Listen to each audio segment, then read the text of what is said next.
Good morning, dear hearts. We're on lesson 169. Please subscribe.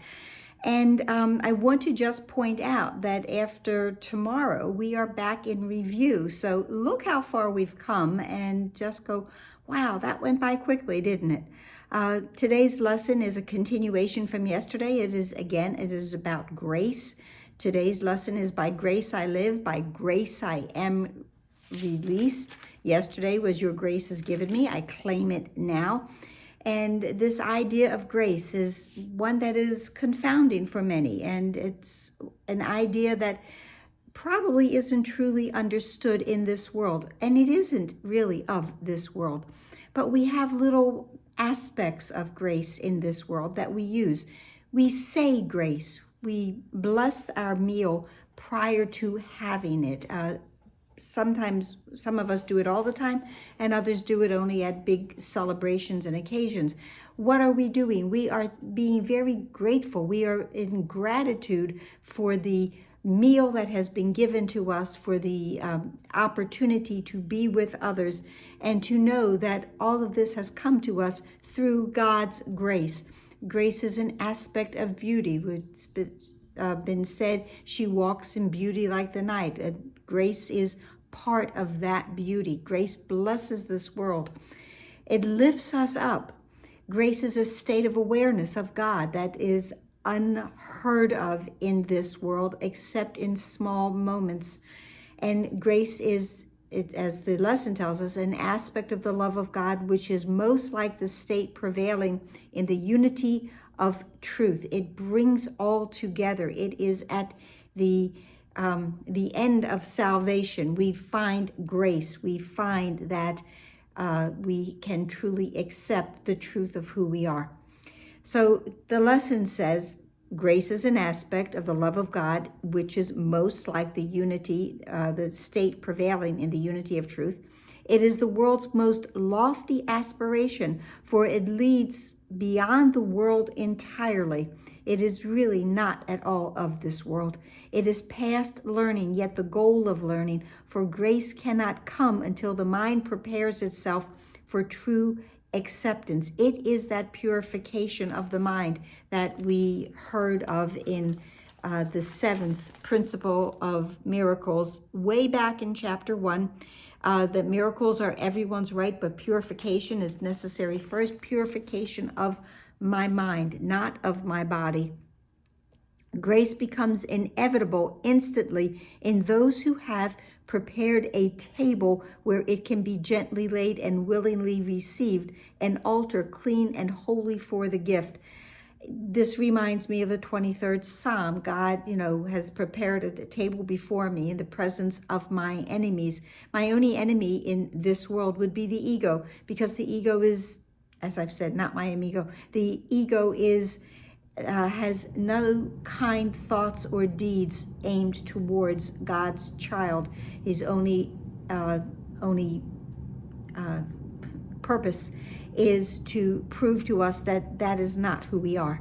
Grace is acceptance of the love of God within a world of seeming hate and fear. By grace alone, the hate and fear are gone, for grace presents a state so opposite to everything the world contains that those whose minds are lightened or lighted by the gift of grace cannot believe the world of fear is real. It's a revelatory experience. That's what grace is. It is not something that we learn. It is something that we truly experience. And when we experience, we will never come back to this world in that same way. And it tells us grace is not learned. It has to be that experience of our Father. It's the final step, must go beyond learning. Grace is not the goal this course aspires to, because this course aspires to the salvation of this world. This course aspires for us to come home, to understand the truth of who we are. It is an idea that is so foreign to us in this world of hate and fear that it is very difficult for us to understand. Oneness is simply the idea that God is God is. Grace is oneness. They all are together.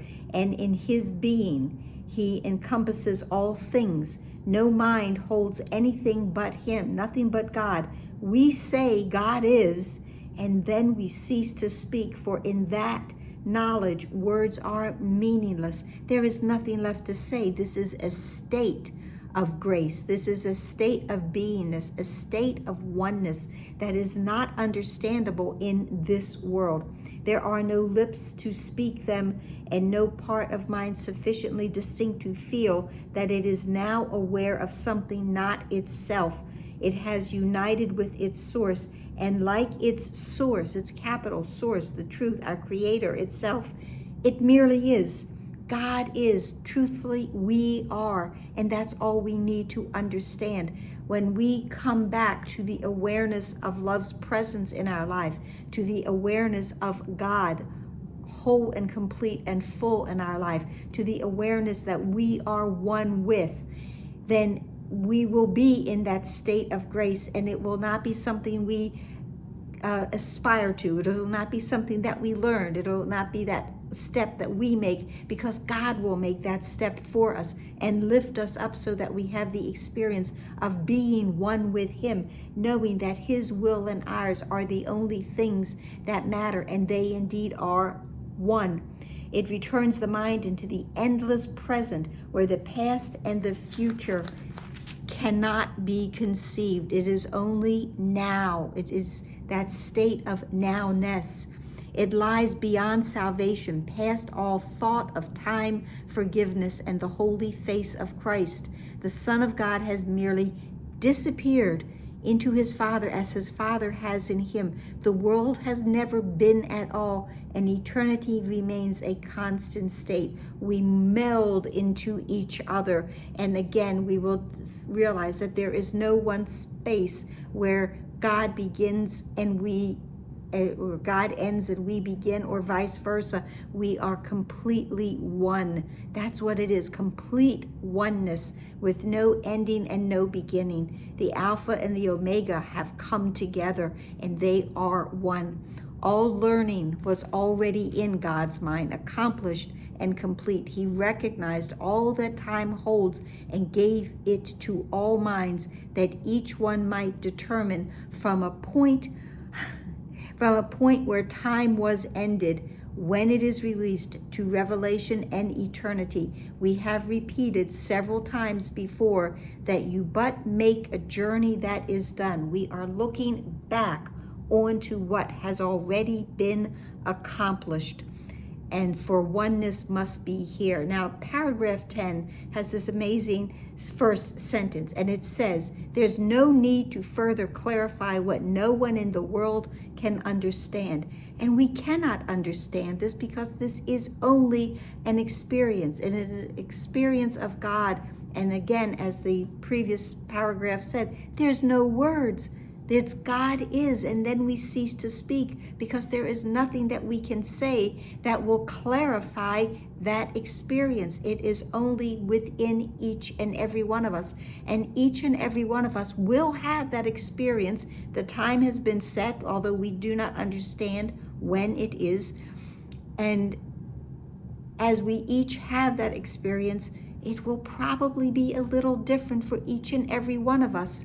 But we will look at each other, and we will see the light that is beyond anything of this world, and we will know that our brother has had that experience with us. And then we come back into this world to allow those who still have not had this, still are struggling in this world of fear and hatred, and they will see the face of Christ in us, because we will bring a little bit of that back with us.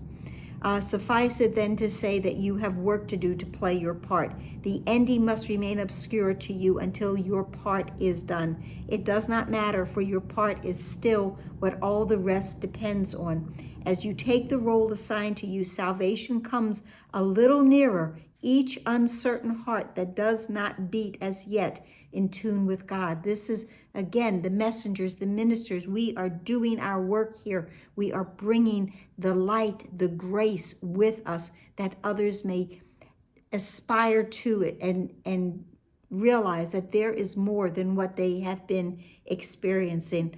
We now ask for grace, the final gift salvation can bestow. Experience that grace provides will end in time, for grace foreshadows heaven, yet does not replace the thought of time, but for a little while. The interval is all there is, and that is enough. It's here that miracles are laid to be returned to you from holy instance you receive through grace in your experience to all who see the light that lingers in your face. We receive grace. By grace I live, by grace I am released. Your grace is mine. I claim it now. And as we claim this grace, we must give it, because all gifts are meant to be extended. What is the face of Christ but his who went a moment into timelessness and brought a clear reflection of the unity he felt just for that instant back to bless the world? That is what we do. That is who we are. And how could you finally attain to it forever while a part of you remains outside, unknowing, unawakened, and in need of you as witness to the truth? So we must share this with our brothers, because we do not get to heaven alone. We do not all rise up and leave this world of time bound and being a prisoner of time until we are able to bring all with us, because oneness is about allness. Every single one. No one is left behind. Be grateful to return as you were glad to go an instant and accept the gifts that grace provided you. You carry them back to yourself. One brother is all brothers, and revelation stands not far behind. Its coming is ensured. We ask for grace and for experience that comes from grace. We welcome the release it offers everyone. We do not ask for the unaskable, which is an interesting word. We do not look beyond what grace can give, for this we can give in grace that has been given us. Again, we receive it and we must give it. Our learning goal today does not exceed this prayer. Yet in the world, what could be more than what we ask this day of him who gives the grace we ask, as it was given him? It was given to our brother, and we receive it, and we give it now to all our brothers. By grace I live, by grace I am released, by grace I give, by grace I will release. This was a lot. It is an interesting idea, one that is a little bit foreign in this world. We know aspects of grace. We say grace. And now we have the ability to give grace. That's all for today. I hope it helped. Please like, please share, please subscribe, please comment, please smile. Take in a deep breath of this grace-filled moment and release it. Just release it and let it go where it needs to be. Bring all of our brothers and our sisters with us. This is a moment of revelation. This is a moment when we can experience the oneness that our Father wishes us to have. This is his will for us, and indeed it is our will for us as well. Please be here tomorrow. Namaste.